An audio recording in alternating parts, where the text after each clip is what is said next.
I'm going to be completely frank. 5% is pretty good for the industry. If you're making a 5% profit after overhead, congratulations. You're probably doing it great. Yes, I know the S&P 500 turns better than that. So just a friendly reminder, you don't do this for the money.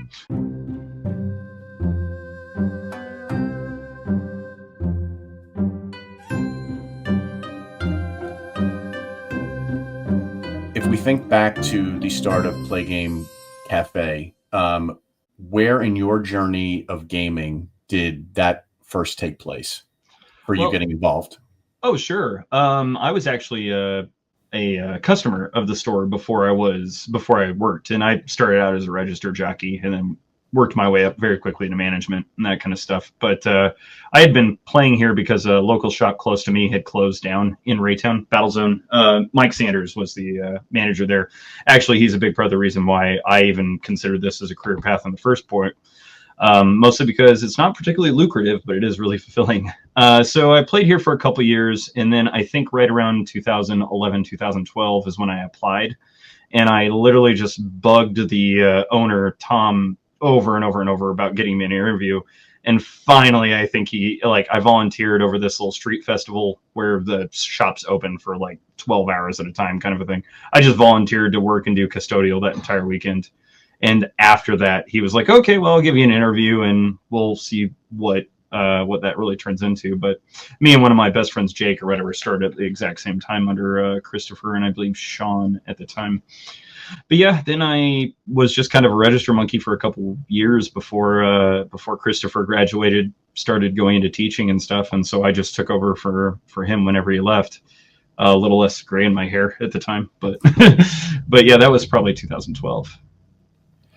And what is your official job title with the store? General manager, technically.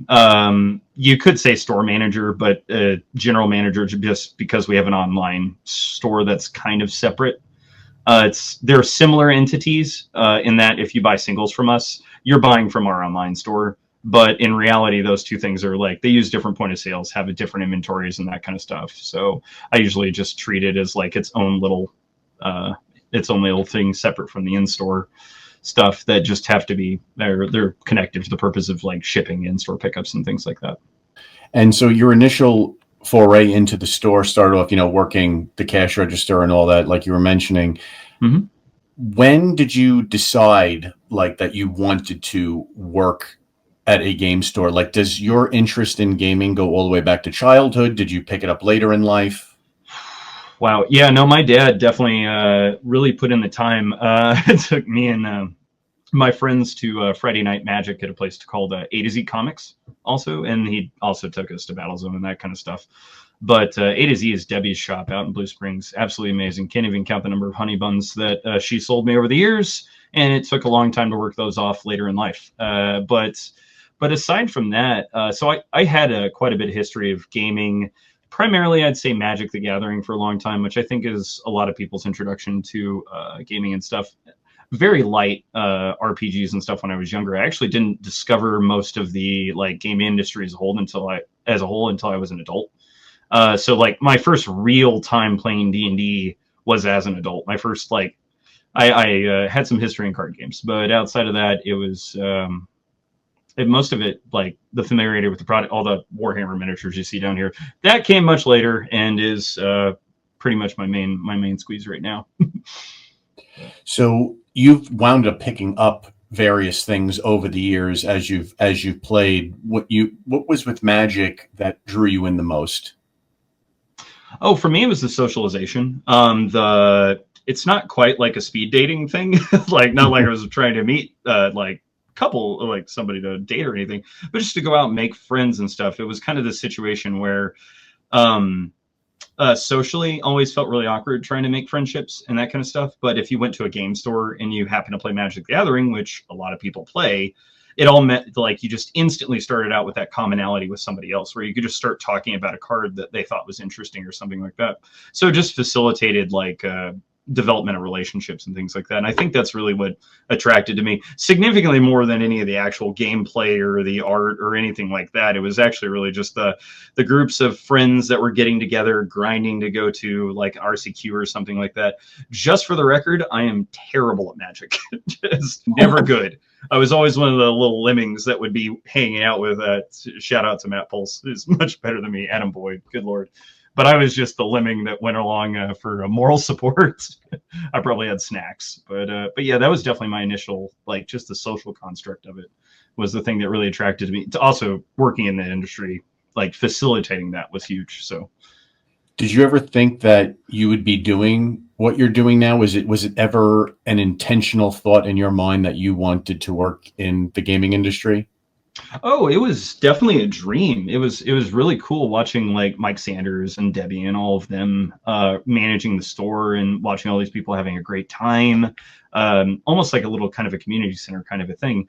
Financially, though, I knew that it was probably never going to be a long-term career option because it is really like the industry is actually really tight. We're in a bit of a boom right now, which is awesome. There's a bunch of stores opening up, but just historically, pre-COVID, not so much the case. Like we're talking even like early Big Bang Theory era where D&D is still a little. I've got parents who are coming in asking like, "Hey, do you summon demons in this game?" And I'm like, "Not exactly. It's just dice. It's really okay." But if you have concerns with that, you probably should talk with your kid and just maybe go back and forth. But over the years, that's become significantly less. And now it's almost like I would be surprised if you asked any of your friends if they didn't know what D&D was. Like, I'm pretty sure it's fairly common. It's a household name now. So, And looking at, your from your early days with the store to now, what has been like one of the learning curves or one of the obstacles you've had to overcome going from a player to then working and facilitating in the industry?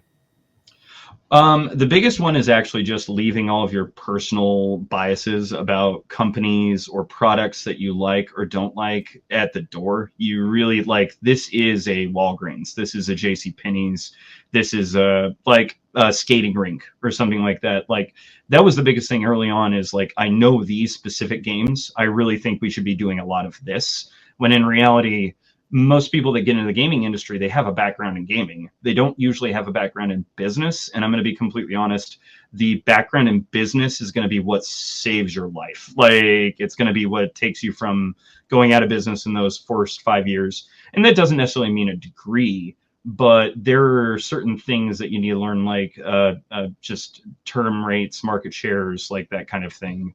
Like there's certain terminology and stuff you're going to have to get used to. You're going to have to become, they're all widgets at the end of the day. Like whether it's a Warhammer 40K widget or it's a Wizards of the Coast widget, you still really need to kind of remove your personal biases from that. That's a huge thing that kind of hung me up in the beginning of I just kept on trying to kind of turn the store into the Magic the Gathering card shops that I remembered growing up in.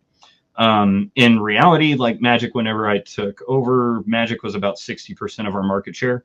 And so that was a lot of what we were doing in the beginning. Over the years, after I've kind of gotten further away from that and focused a little bit more on like just the financial aspect of the business, Magic's down to like 25% of our market share, which is still statistically relevant, but we've made up that through diversification. But it's I was going to say you do still have to carry what you know. And like for example, I don't know comic books, and so that is right out. But I'm always a little jealous. It looks really fun, but it's just like I have to leave that at the door because I don't have any experience in it. And so knowing to get away from that or knowing not to go as hard into Magic and stuff, focus on the numbers. At the end of the day, the financials matter more than anything. So What's one of the approaches you take to removing those biases? Because like you mentioned, it can be something difficult, especially when, the business aspect of gaming is brand new to you and you're somebody green going into it. Like what would be like your advice to somebody to remove the biases, to not let their personal opinions of a game or a company like get them distracted from what it is they're doing? it's something that kind of comes naturally whenever you start. So we have a bit of a code of conduct kind of policy here. Like one of the first and foremost code of conduct policies is never speak ill of a fellow game store. That also kind of applies to gaming companies. So like you want like the OGL debacle last year. I think it was last year, might have been a year and a half ago, but you have a lot of people that are coming in the store that are saying very, very negative things about this particular industry. It's very easy for you to like kind of get caught up in that, especially if you agree with it. But at the end of the day, it's kind of like you just have to treat it almost like I think Disney wrote a really good book, or at least there is a good book on Disney about putting on a mask, like putting on a costume or whatever when you go to work. And there's like a character you're playing, and in the beginning it was very much I'm playing the bartender, more or less, like I'm facilitating that kind of need that you came in for. And at that point, you start noticing that you just kind of start acting as a reflection of your customer base. And that happens a lot. Like whenever they get excited about something, you will just start getting excited about it. It's really cool.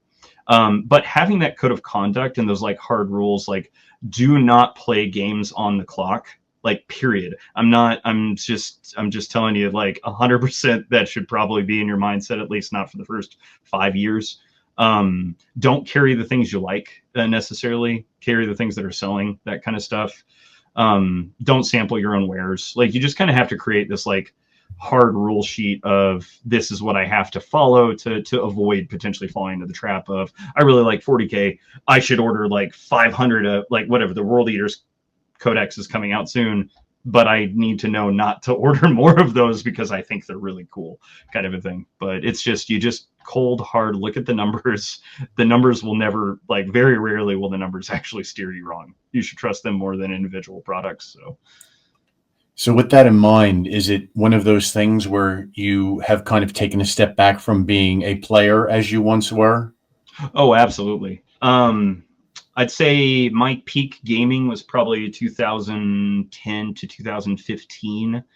And then there was actually kind of an interesting life event that happened at a tournament. I had the pleasure of participating in the 2015 Armada World Championship with Fantasy Flight Games.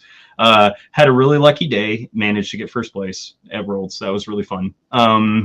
But I'm just going to be completely honest, like that's kind of where my competitive gaming just evaporated. And now I do it for fun. Like absolutely, I'm very much a beer and pretzels kind of gamer, where I've got shelves after shelves of games at my house, but doing so competitively, I feel just happened to get into the way of work way more than it was like facilitating a release of anxiety or things like it stopped being a what's the word, an outlet very quickly and turned into I have a part-time job which is practicing for the next big event, and I also have my regular time job which is managing the store, and then I also am married and have family obligations and that kind of stuff. So it's just one of those things where that I had to make a cut at one point, and competitive gaming was definitely where it was. So and I've kind of noticed in general, even though Wizards has brought back Magic the Gathering competitive, and you're seeing the Pro Tours again, and even the quote unquote GP style of events making their way back into the fray. The one thing I've still noticed, though, is gaming seems to, almost as an overall, Magic specifically, when I'm thinking of it in this context, but that casual aspect of gaming seems to have become quite prevalent from the game stores I've talked to, and just hearing you talk about it as well seems to fall into that realm. And because, like, even if we think even before COVID, that's when I would say, like, at least from my personal viewpoint of looking at it from afar, was that's when like competitive seemed to be at a high. Then COVID came, and casual became the thing. What do you think is the reason from a game store standpoint that you feel competitive, while back in a new way, is not maybe what it once was, and that casual became this almost behemoth in gaming? It's really hard to kind of like put a finger on it. I'm sure everybody has their own answer, and you'll notice answers will vary to, Wizards of the Coast ruin standard or something like that, which is very untrue. Like that's generally speaking, Magic over the years has been pretty healthy, at least much healthier than when I was actually much younger. I don't know that anybody was playing in Darksteel or whatever and remembers what the standard format was like then.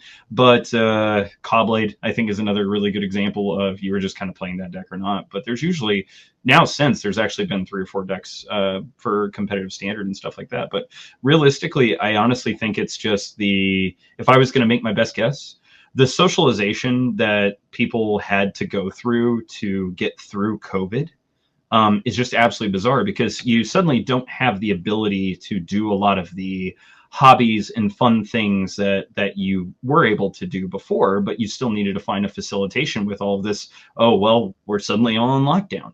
And the thing that we noticed very quickly, because I was actually still working at the store through lockdown. So any of you guys that got to stay home, get unemployment, that kind of stuff, not this guy. Anyway, but we were doing delivery and everything. But so you have this situation where you've got people with a lot of free time and they want to do something social. And then boom, I think it's Roll20 was just right there. You have people that are organizing D&D games online and that kind of stuff. You've got people that are experiencing this for the first time. They're sitting down and watching TV. You've got Stranger Things, which is normalizing this kind of entire industry.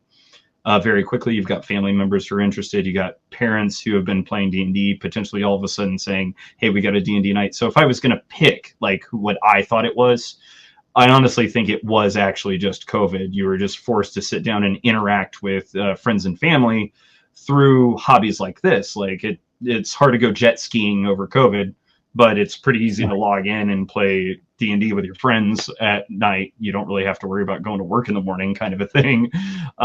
So we noticed a huge uptick in D&D book sales, a lot of board game sales and stuff in that time. So that just kind of normalized the industry. And when you get normies coming in, as they used to refer to them around here, then that tends to parlay into more casual stuff. Because those people, much like myself, they have families, they have jobs. They are not in that 18 to 35 single male demographic that really drives the hardcore grinding scene or anything like that. So, and what are you seeing in terms of your store? The ratio of what games people are playing, like, since you're seeing that casual aspect, what is like the predominant games people are coming into play? Sure. I'd say it's all kind of relative. TCGs or trading card games and stuff still really, honestly, it's trying to build a shop that doesn't at least have some trading card game or collectible card game, whatever you want to call it, model, is really tough. Your sales volume is going to be really low. Your cash flow is going to be a little sporadic, a little more variable, unless you start building up your inventory level to where it'll be a little bit smoother, which is where we're at with Warhammer 40K. But truth be told, we've seen an increase in almost every single category post-COVID. RPGs hit the biggest gain for us, and actually, we usually put accessory sales like dice and stuff under the RPGs category, just because they tend to be very, very linked together sales wise. Not necessarily sleeves, but that's a different story. But realistically, the awkward thing is we did not really see a decrease or an increase in like Magic the Gathering necessarily, but like Lorcana, Flesh and Blood, Yu-Gi-Oh, Pokemon, like don't even talk to somebody in the street about Pokemon right now. They're going to have an episode. It's just not available anywhere. But it's just kind of been a mass increase across the board, and all mostly at the casual level. Like Commander just dominates Magic right now. Our open D&D night has like 50 or 60 players weekly, kind of a thing. It gets pretty nuts around here. We were at capacity last Friday, which is like 180 something or 190 something. Whoa. So yeah, like we had people that, again, we're not a restaurant, but I had people that were coming in looking for a table to sit down. And I'm like, hey, I know these guys are leaving in like 15 minutes. Is that okay? And they're like, oh, yeah, sure, we can wait. And I'm like, okay. But I was just losing my mind. But I know that this isn't going to be the story for everybody, because every game store has different population densities and stuff like that. We're close to a major city. But yeah, just across the board, I don't know if I'd say there was one.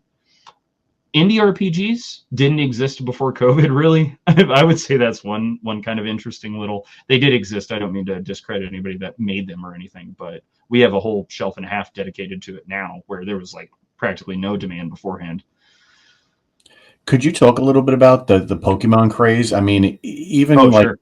even when I look at myself, I, had maybe some cards as a kid, played the Game Boy game, didn't ever play really the card game, but then, recently got back into collecting the original Pokemon cards. Not something I thought I would ever do again, but it's kind of crazy because as a Magic player myself, I never thought I would, that would appeal. But the nostalgia factor, I think, is what really brought me in, and I suspect it's Yeah. brought a lot of other people in. But now the unavailability of product is like it's taken it like to another level. So do you think it's just nostalgia almost on steroids? It's a mix of that. Unfortunate supply demand issues also just kind of like it creates this. If you go to therapy, you hear a lot about a thing called a feedback loop. Product scarcity creates its own little feedback loop in a system of I couldn't get this product, aka I have to get the next product. Kind of a situation. You just gain people continuously on that little rotation. But it probably started coming into the end of last year. There was just I'm trying to remember what the like catalyst was, because it was like kind of 151 last year where they kind of did a special edition release set, which was all of the originals. And so there was a lot of Pokemon you probably would have recognized suddenly back in the advertising and marketing and stuff. Like, I don't know what the trash bag Pokemon is called, and I don't know what the seagull Pokemon is called, but I know the Eevee evolutions from the original. But so what we ended up getting was a bunch of parents coming in with their kids, and all those parents are my age, which means they're very much had grown up in the 90s kind of a situation. And so Pokemon, they were around whenever it first hit. And I get the feeling that they're just finally kind of getting to a point in that age. It's kind of cyclical for a lot of different things. Pokemon's just one of those things. Like, I'm sure probably Courage the Cowardly Dog will probably have like a comeback around or something at some point. But the second that 151 set sold out, it just started creating this feedback loop where you just noticed every single set that would come out was just a little bit that more fanatical. And now it's at a situation of where pretty much not only is every product allocated, but there's a lot of distributors that are like putting together packages or bundles of you have to spend X number of dollars on resupplies and restocks just to get an allocation of restocks for Pokemon. And it's not even like we're talking elite trainer boxes, or not elite trainer boxes, but like the entry level products, trainers toolkits, 3-pack blisters, which are things that don't usually have as high a turn rate traditionally as like booster boxes do. But there is just, you put it on the shelf right now, for the most part it's selling out, which is this is nuts. So, how do you keep up with that from a business standpoint when to meet allocation you're required to do, buy certain products? How do you flesh that out? I feel really bad for smaller stores right now. So like if you're just getting into the business and you hear about all these bigger stores that have been established for a really long time, like I've been working with my main sales reps for almost a decade now. So they have my cell phone number. I know what kind of whiskey they like, kind of a thing. And a lot of allocations are usually spending based. Like I'm just going to like draw some real broad strokes here. So don't expect any of the numbers I just say to be like real legitimate numbers. But for example, let's say that there's a case of allocated Pokemon product. You might get allocated one case for every $5,000 worth of Pokemon spending you've done in the previous quarter, that kind of a thing. Now, when you ask me about the business aspect of it, how do I keep up with it? I'm going to be completely honest. Allocations are easy. Generally speaking, if product is allocated, that means you don't have to worry about accidentally over ordering or under ordering, which is really nice. So it saves you a lot of time and research like that you normally would have to go in, where I know that with the next Pokemon set coming out, I just need to take everything I could possibly get up to an affordable amount. AKA I never leverage my my cash that hard.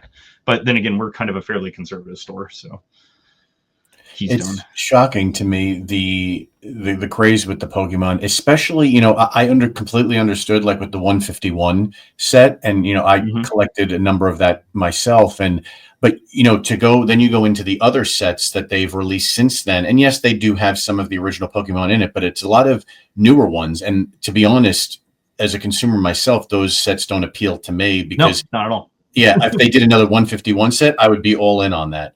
But I'm shocked that even still that the 151 was the catalyst, and then it almost like it didn't matter that it wasn't just like another 151 set, maybe with different skins in terms of the design, but it just kept that gravy train going. And I'm curious if, from what you see with the players that come in and just collectors in general, if the fact that it's kept this craze going and it wasn't just like a one-off with 151, what do you think the ability to keep that going has allowed? Like, do people not care that it's not the original, or is it just that it almost became that bringing that collector back in, and it just kind of like fed the need to, like, kind of like the looping effect, like you were talking about? Yep.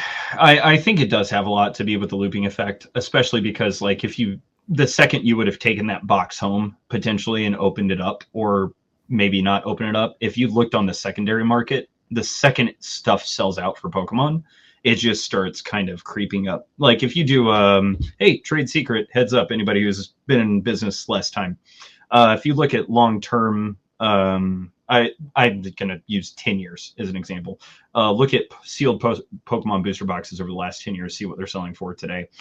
Do the same with Magic, Yu-Gi-Oh, Lorcana, any of that stuff. And you will notice very quickly that Pokemon tends to do very well over time. So it's like you can get stuck on products sometimes. Like you can have a really bad set. Murders at Karlov Manor, I think, is a really good example in recent mystery. I'd use some older examples that are a little bit better, but it's just a slightly underperforming Magic set. I think a lot of people got stuck on booster boxes. They were going on secondary market. They were going below cost for a little while. And if you're a younger store that's just getting started, you can't really afford to carry inventory that long. Like we've been in business, next year will be our 20-year anniversary, so we can do that. But with the Pokemon problem, I think it just doesn't matter anymore. It's just they look at that secondary market pricing, and then you're like, oh my gosh, I could buy something and then potentially resell it at a higher value. And then now you've got scalper. There's a lot of people that just they're going out to Cargo Largo. Hey, just a heads up, you can also pick up Pokemon really cheap at Cargo Largo. But anyway, you just have to go there regularly. But yeah, so they just you've got a massive influx of scalpers. You've got a bunch of people that are parents bringing their kids, that they can see the value. They're not worried about spending something, giving it to their kid, and it just potentially being worthless the next day, kind of a thing. I think that helps creates a level of buyer confidence and that kind of stuff that actually doesn't really exist in Magic anymore. The classic, if it's a good deck, it's going to get banned kind of a thing. You have this like decrease in buyer confidence. But with Pokemon, most of the secondary market pricing has nothing to do with how good the cards are as far as playability, has almost entirely to do with collectability. There's a ton of really bad Charizards objectively that are like gold, black Charizard, full foil, like rata, and they still sell for a ludicrous amount, even though they're actually not played in anything. Mm-hmm. So it's like just the art. yeah, exactly. You like the art, kind of a thing, and it's one per case, and so it's a chase card. It literally is you got to catch them all. You have to collect them. That's generally speaking what drives the secondary market for Pokemon a lot. And so I think that just helps people feel a little more comfortable when they're purchasing a product, so that it's not going to lose half its value when you drive it off the lot, kind of a thing. That makes a lot of sense. And you said 20 years you guys are approaching in business. That's phenomenal. Congrats. Mm-hmm. And I wanted to ask if you could share a little bit about the origin story of the store in terms of how it got started from its early days. That's more of a story. That's kind of a fun campfire story for Tom and his wife Julie to tell you, because when they got started out, like I've mostly got anecdotal information from previous employees and seeing the pictures of the store whenever it opened, because I swear, like, we didn't have the building next door that we eventually bought. It was a bookstore, so that we picked up for. That's where a huge portion of our play space came from. We just had like maybe 4 or 5 cherry tables. We had some computers you could rent time on to play World of Warcraft in the back. We had 5 World of Warcraft accounts and that kind of stuff. At $5 an hour, kind of a thing, which was the original game cafe concept, was being a bit of an internet cafe kind of a thing. But yeah, so Tom and Julie opened it up. They bought the building, which has been extremely helpful, having the owners also be my landlords over the year. So there have been a couple times where, like, if the coin purse is a little tight, I can usually go and just be like, hey, I've got X number of dollars tied up in inventory. It's going to take a little time to move it. Is it possible that we could make some arrangements or things like that? So they've been tremendously helpful. Tom's killer at business too. So actually, I look up to him a lot, and I've gotten a lot of advice. But full disclosure, when they opened up the store, the early pictures look like somebody robbed the place because there's just no inventory anywhere.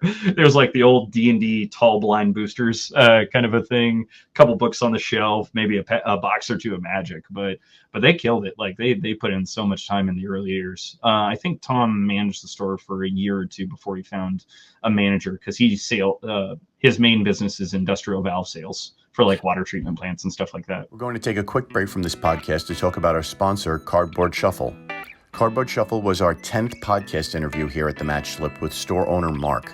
Mark has expanded his brand and has produced his own card sleeves called Shuffle Shields. Shuffle Shields come in packs of 100 premium matte card sleeves for standard size trading cards. They contain no PVC and are acid free.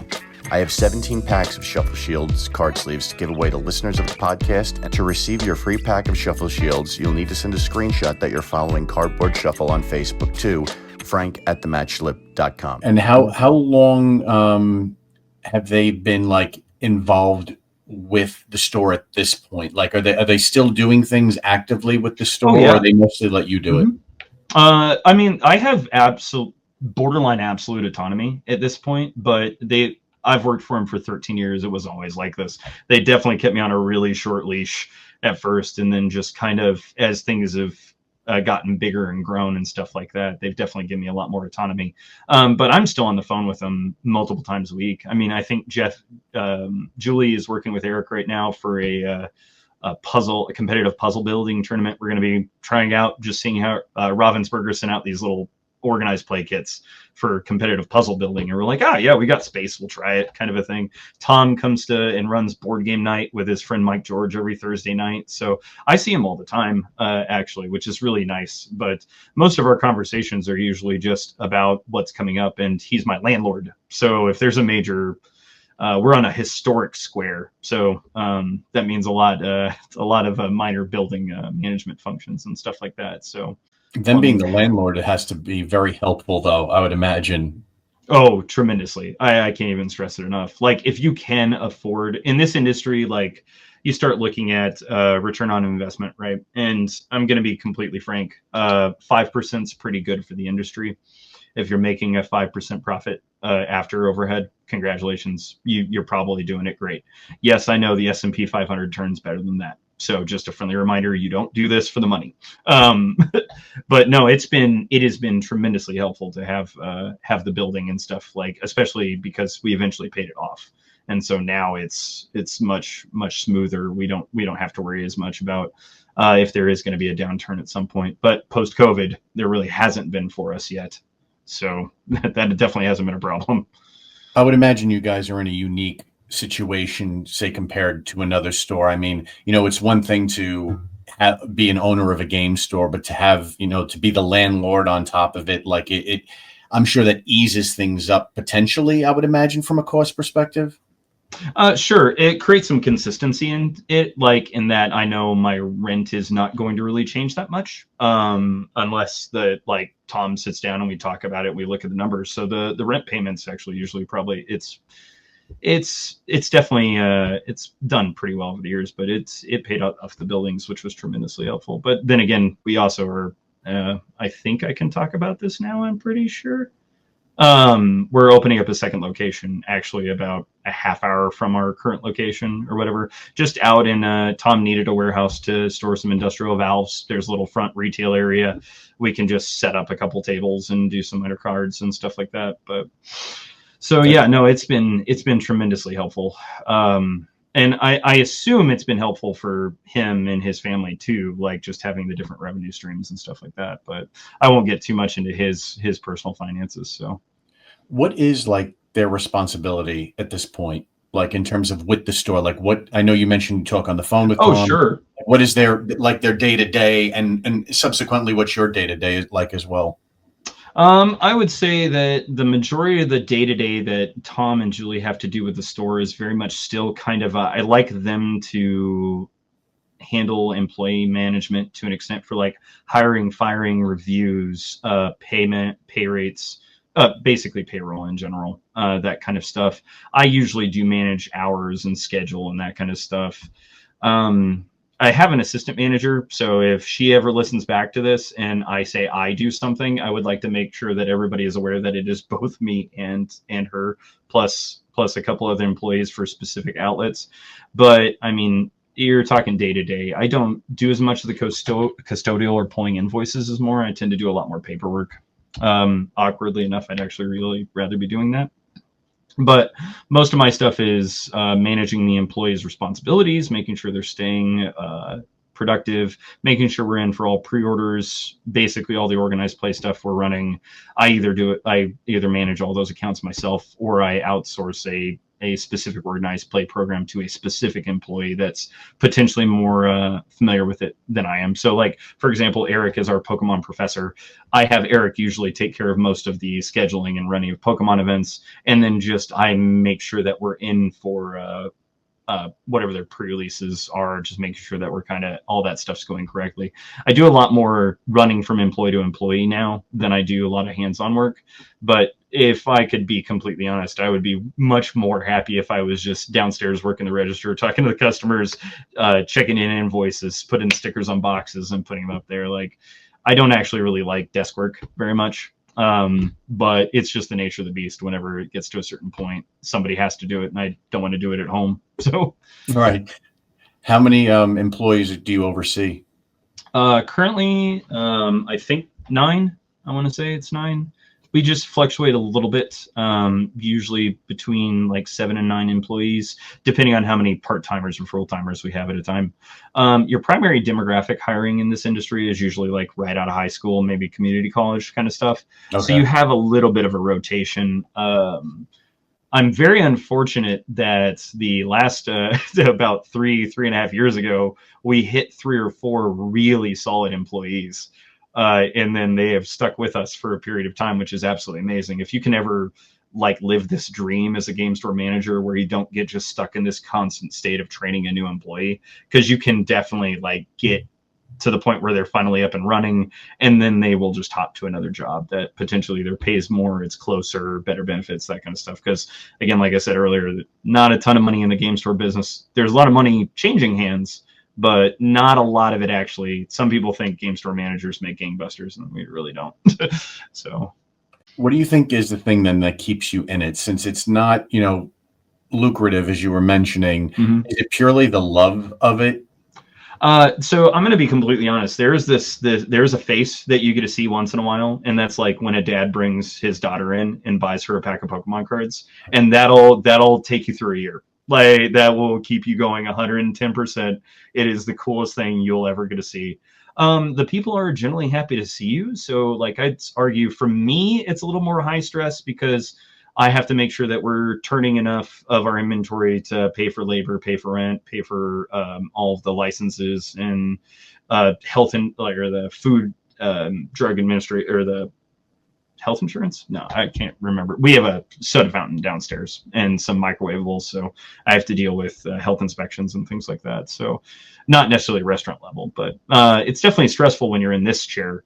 But like then that's part of the reason why I just love the time behind the counter so much is you've got people who are coming in and it's like the worst day of their life. Literally like I lost my job, my girlfriend broke up with me, my dog ran off and lives with another family kind of now, and then they're like, okay, and you're like, but you're here now, and this is where you wanted to go, and this is where you want to be. So you're just facilitating making that, like, I don't want to say safe space because sometimes I feel that has like some people feel that has a negative connotation to it, when in reality I'm like, no. I want to facilitate this place where people can go and just be themselves. They can just relax.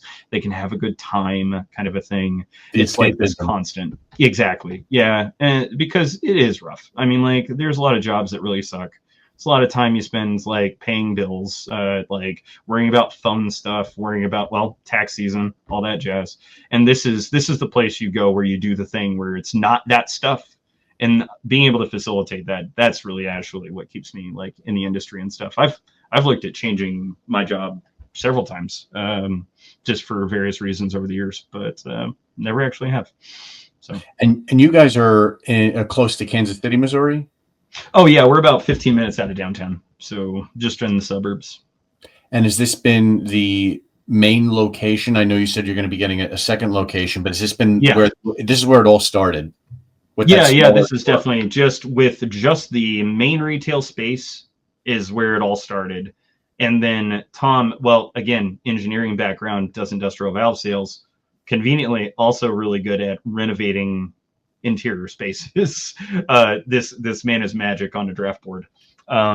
But so we added the 164 player event hall from the bookstore. We renovated the basement for another 64 player event hall. And then during COVID, while we didn't have much else to do, we actually renovated an area upstairs, which was originally like just old late 1800s rundown boards and stuff like that, like hadn't been touched. So we just like went in there, masks and everything, tearing out walls, tearing out flooring, relaying flooring, all that jazz. And that was a 40 player event hall that we can use for minis wargaming. So like Warhammer 40K and that kind of stuff. So That's cool. And I thought, originally when I saw the name of the store, I was thinking, that you also had like a restaurant aspect to it. But as we've been talking, I know gosh. you said it's not like that. Is that something you wish you guys had? That is a thorn in my side year after year. I swear I've written up menus, I've written up refurbish or like reconstruction costs for areas of the store to potentially Tom the owner and I both have food managers permits. Like it is something we have tried to go down every time, and every single time we have tried to really make that whole we prepare it and bring it to you aspect happen to get away from the like 7-Eleven setup we got going, like Right. here's a hot pocket and the microwaves over there kind of a thing. Like it's just financially, like it's absolutely, like you think managing a game store is terrifying. Every single time we've started to look at getting into food, it's just like we just cannot handle the variance of how much it potentially would cost versus how long it would take us to get that back out. The thing we have been trying to figure out is we have a big alley out back, and I really wish we could partner with a food truck or something like that, because we can actually renovate the back area to where you could go out and there could be a food truck set up kind of a thing on the square, and that would work out just fine. Maybe somebody looking to get started out or something. We've definitely done some one-off events with, like, we've had some pancakes or a burger day or things like that, or we've had a couple food trucks out, like out front notoriously. And those have all been super successful, but it's just everything post COVID has just been nothing but inventory management. So just trying to make sure that that whole cash flow keeps moving, kind of a thing. The cost is monstrous. So if you have to get a vent installed, basically on a historic building, this is that is the linchpin, is trying to get something done on historic buildings. So anybody that's ever getting into the business, if I can make a suggestion, do not move into a historic square. So you have to, there's a whole extra set of permits. So it's like one of those things where it's always been on both yours and Tom's mind, but it just doesn't seem to be, based on, the building, adding that into the mix. It doesn't seem like it's currently feasible at the moment. Yeah, just not, the square footage doesn't allow it. Oddly enough, we might, I'm speaking really optimistically, but we might have another opportunity to take a shot at it in whenever the second location opens, because there's a lot of the online stuff that's probably going to move to the second location, because the people out there are going to have nothing to do at first. Whenever you're just starting to get things up and running. So I'll have a bunch of extra square footage probably free up. Then I'll have to find some way of generating revenue. Every room pays rent to me, is a like foundational way that I like to run this place. I'd like every like inch I can get into some kind of revenue generation is like worth its weight. So. And what is something you would say with the store as an overall right now that's working really well that may have exceeded your expectations? So our D&D night is probably going to be the main thing that exceeds expectations. I never thought pre-COVID we had like one DM and one table that met once a week with 5 to 6 people. And then post COVID, I'm now in 2025. I have a problem where I have too many people signing up for. I've got DMs who are trying to manage groups of 10 to 12. I think there was even one day I wasn't even aware of it. There was a table of 14 players. And I'm like, oh gosh, this is like the best worst problem. Like, so when you talk about the problems like this year, a lot of it are I just can't keep Pokemon on the shelf. Well, that's not really a problem. Like, well, you have too many people signing up for your D&D nights. Well, that's not really a problem. Minimum wage should go up, but that's a it's a labor cost always hurts. But that's probably one of your highest inventory, or that's probably one of your highest overheads is usually labor. But I think that's not too uncommon. But yeah, like I don't know. Most of the stuff I would say that is stressing out right now are good problems. So it would sound a little gripey if I went into them too much. So, but it sounds phenomenal, though. I mean, the fact that turnouts you get for your events, I've heard some stores, getting big turnouts here and there, or they constantly manage between, 20 to 30 for an event, say Commander, for example. Oh, sure. Yeah. You guys seem to get like quite an influx to where it's like, how are we going to fit these people? Oh, yeah. Wednesday nights and Friday nights are usually packed. Saturday is a little bit more spread out. It's not so much as clustered. So Saturday is also traditionally really busy, but it's busy over the long term. So, I mean, like you can definitely get there, but the primary issue again is like, I just have a blessing of space where we have a lot of event halls to put a lot of people. So I don't actually run into opportunity cost as much whenever I'm scheduling events as a smaller store might.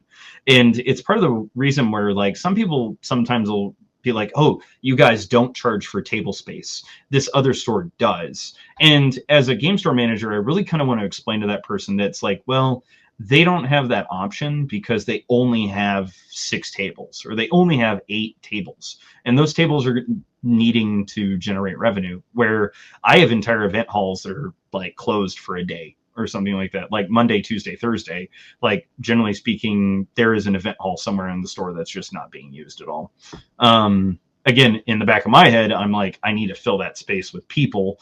But again, that's a different kind of problem. But so we really haven't traditionally had issues with not having enough chairs to run our store organized play events and also facilitate to the casual crowd. So I have enough space to do both. And so if I guess some stores talk about whether or not they should even include play space, I usually still recommend it absolutely, but do not be afraid to a store should never be afraid to charge for the play space, especially when they could be running something that generates revenue there.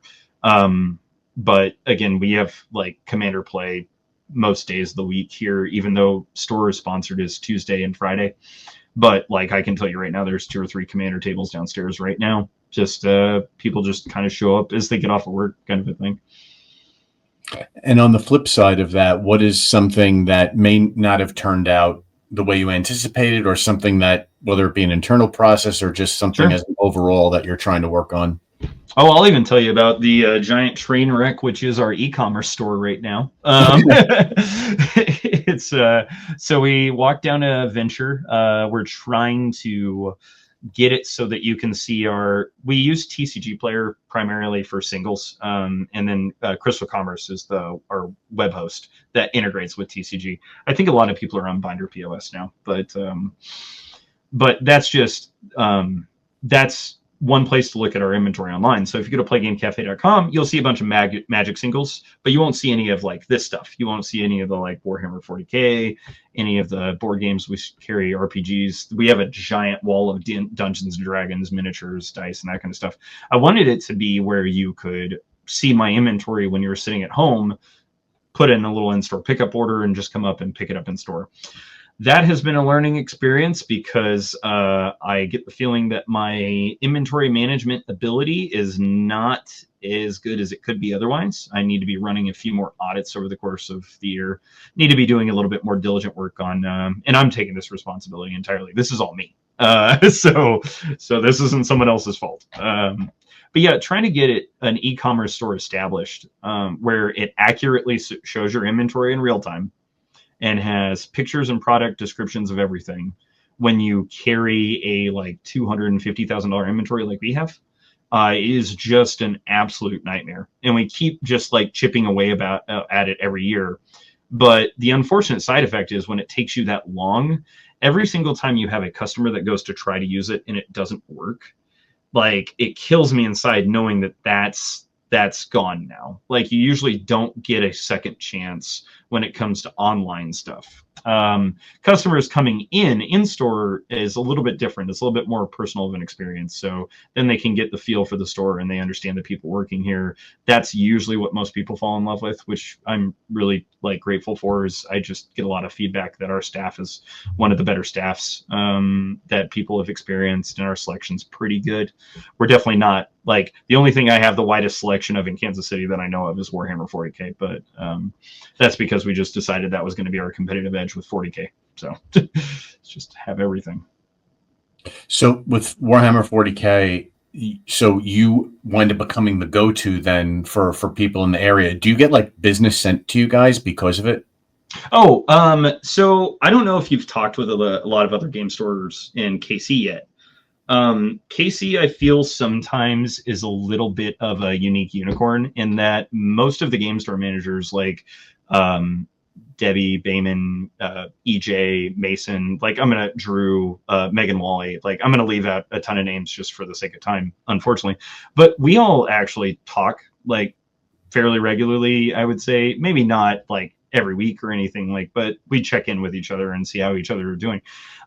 It's a little bit different feel than it's been in other places where I feel the cooperation of some of the game stores, not trying to avoid overlapping events, kind of a thing. It seems like most everybody in KC gets along really well, which is really awesome. But then again, my experience starting up was exactly that. Phil at a tabletop game and hobby, after a game night of some kind or whatever, I was talking shop with him. I was really just super green, like my first year managing the shop or something like that. And Phil even actually took me back behind the counter and pulled up his books and basically is like, ta-da, this is what game store management looks like. And he just took me down like their sales totals, their turn rates, their inventory, like demographic information. Like it was just nuts. And he and I probably talked for a couple hours, I think, about that kind of stuff. But that's always been the experience I've had with whenever I was getting started. And so I try to be that same kind of person to new game stores when they come to me. I will warn you though, if you come to me and ask like, hey, I'm thinking about opening up a game store, what do you think? I will, generally speaking, be the first person to tell you like, absolutely, like, do find another job, keep this as your fun. Like don't cross the streams, kind of a thing, because it will actually, like, I don't enjoy opening up a booster pack anymore, oddly enough. I don't, whatever that thing is that whenever you get a fresh pack off the shelf and you look at, yeah, I smell the new card smell, all that jazz, it's gone. It's just completely gone. But if somebody else opens up a pack and they're like, oh, I got this awesome serialized Leonardo da Vinci card, I'm like, oh, that's the coolest thing ever. You just kind of start, like, over time, it's weird how that like transitions. But you become more excited for other people than what it did for you at the time. It's like the role reversal almost. Mm-hmm. Absolutely. Or at least that's been my experience. I hope that, yeah, but most of the game stores, yeah, all the managers kind of get along, which is just, it's bizarre, like, because we are all technically competitors, but yeah. So you'll have other stores that'll recommend us. We'll recommend some stores, like somebody comes in for board games. We do have a board game selection, but I would say the bigger board game stores in KC are like Tabletop Game and Hobby, and then probably Level One down on the River Market. But like if you're talking Warhammer, generally speaking, it's going to be either us or Steve over at the Warhammer store, which is just down the street. I was going to say, you can tell because I'm saying everybody's name, but I get, like, Steve's awesome. Like, Steve is so much cooler than I am. So just stocking more than he can possibly stock is my only hope, because that guy is freaking awesome. But yeah, no, he seems to do pretty well too, as far as I even shop there for stuff that we don't get sometimes, but don't tell anybody. It's interesting too, because when you had made reference to, if somebody were to ask you about opening up a game store, you would say, no, don't do it. I've heard other game store owners and general managers say this before, and I understand where it comes from. But the thing that I'm wondering is if say somebody was really gung ho set on doing it, what is like Sure. one pitfall that you feel they should be aware of based on your experience of doing this for so long? The biggest thing is really actually appreciating what kind of game store you're going to be opening. Because when you say I'm going to open up a game store, it actually usually means one of two primary business models. I'm not even talking about sports cards or comics. Those are their own thing, a little bit separate from gaming. So try not to equate sports cards and comics with game stores. Some game stores will carry them. That's usually because they have someone on staff that really knows the industry very well. If you're dead set on doing it, emergency fund is a big deal. AKA, you can never have more of your equity level. You can never carry a balance on a credit card. Don't you ever dare do that. You will absolutely that should be a surefire sign that you're in dire straits and you need to get out. But generally speaking, just never bet your whole your whole year on a single product kind of thing. Only ever buy as much as you can afford to carry for a month or two. But that's what I was getting at. The two primary stores are either a market store or a Keystone. So market stores tend to do most of their business up front. You're usually you're probably going to be focusing on card games and that kind of thing. And you're going to be trying to build up an allocation, basically pre-ordering as much as you can, putting that pre-order money in some kind of escrow account or something separate that you can't spend until you have to pay for the invoice for the set. So you're getting all the money up front. It's going to be at a very low rate, hopefully very high volume, very low margin, hopefully very high volume. And then you just kind of work that volume up over time. This gives you a better allocation for limited release products and things like that, which will really actually be your money makers. So if you're getting Pokemon right now or whatever, that's really market-based stores should be doing pretty well right now. The other business model is Keystone or margin, aka full margin. So you're going to be focusing on products that have MAP pricing, which is minimum advertised pricing. Like Games Workshop has a 10% MAP policy. You cannot advertise Games Workshop product for more than a 10% discount off of MSRP, basically. Whereas I think if you do the market-based model, you might be selling boxes of, actually, the next Yu-Gi-Oh set coming out is actually selling below cost right now. So you can get a product for an upcoming Yu-Gi-Oh set. I won't name the name, but they're pre-ordering below cost, which just to me is just no. but those two basically, picking which one of those you want to be and sticking to it is a big deal because those are entirely diametrically opposed to each other. They do not, it's water and oil kind of a thing. So I'd say watch out for that and have an emergency fund. Don't quit your day job. Yeah, it makes a lot of sense, especially with the emergency fund too. That makes a ton of sense. So as we look towards the future of the store, is there anything in particular you're kind of brewing around with right now, or anything that you've talked with Tom about that you've been contemplating for the future of the store? So taking Game Cafe to the next phase, basically, because we're in the 1 to 1.5 million sales a year right now, just barely into that little chunk. So next phase, Game Cafe is trying to figure out what does the 3 million a year sales Game Cafe look like? How do we get there? What are the things we need to do? And the things we keep coming back to right now are second location is definitely an option. So we've got that working on. The e-commerce is going to help a little bit, but that's a little secondary. Social media has been a big one that we've kind of been exploring into. We just don't have a staffer necessarily that's familiar with it. But branded materials, basically selling branded materials, things that can be exclusive to us is also, and then food. Eventually, I'd love to do food, albeit food truck or me in the back just making some paninis or something. But then again, it can't be me because I have to do other things. So it's well beyond the point of me to just pioneer new options anymore. I have to find somebody, make a plan, and then have those people do that thing. So, of course, which is a completely different experience for me. So, of course, yeah, no, and I wonder if you could give a little brief visual of a tour. If you could, if I'm walking in for the first time, if you could describe how the store is laid out for somebody watching or listening. Oh, I would say it's a classic layout. It gets nerdier as you get towards the back. So when you walk in the front door, you're gonna have a big old statue of Drist on your left, a big old statue of Chandra on your right. You've got those dragon heads that you've probably seen at a bunch of other game stores mounted on the walls and that kind of stuff. But it definitely starts with the board games primarily up front. The card counter runs up the right side of the store as you're walking in.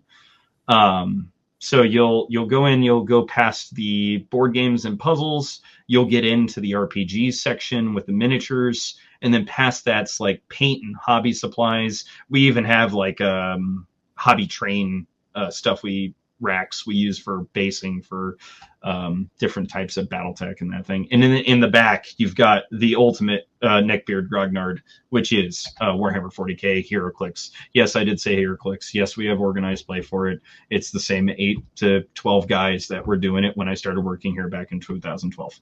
It might be the only store left in KC that's carrying it, but so that's the primary retail area. If you walk in the door and immediately turn to your left, there's a staircase going down to our dungeon event hall, which is just a bunch of card tables.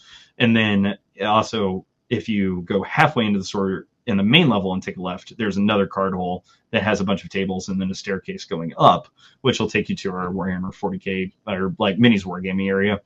And then back behind all of that, in the super don't let the customers see this area because it looks really bad. We've got our inventory reclamation center, which is basically trying to move old or dead product on eBay or TCG Player. And then you have the studio directly above it, which is where I'm at right now, which is quickly turned into my office. Very cool. Well, Jonathan, I appreciate you coming on the show. This has been a blast getting to hear about your store and hearing everything you've been doing with it. Hope to hear more about the continued success of the store. And before we end off here, is there anywhere you'd like to point people to that are listening so they can learn more? I mean, realistically, just if you're ever in KC, just swing by and say hi. No, you don't actually have to buy anything. It's really okay. I'm just always not. I like to meet people who are from out of town tremendously. But hopefully you'll see some social media and that kind of stuff coming out of Game Cafe soon. Fingers crossed, but we'll see how that goes. But yeah, no, in the grander scheme, like just remember to shop local, guys. Like that's the biggest thing. Is I think some people just don't really understand how much of a difference it makes if you pay $10 more just to get it from your LGS. And I'm not even talking about us. Like I'm not saying you need to order from Game Cafe necessarily. It could even be one of my competitors just down the street. Josh's cards, like just go into Josh's, just buy from him instead of online. It's, the person it's going to, you don't have to worry about it being a repack that's been scalped or something like that. You don't have to worry about your order getting canceled because it's suddenly worth more. And the vendor you're buying it from suddenly can't find it, which is absolutely a thing in our industry. And it's a little frustrating, but yeah, that would just be my suggestion, like in the grander scheme. But just swing by. That's really all. Awesome. And thank you again, Jonathan, for coming on. It's been fun. Yeah, no problem. Thanks for letting me ramble, which I tend to do a lot. So my pleasure. Excellent.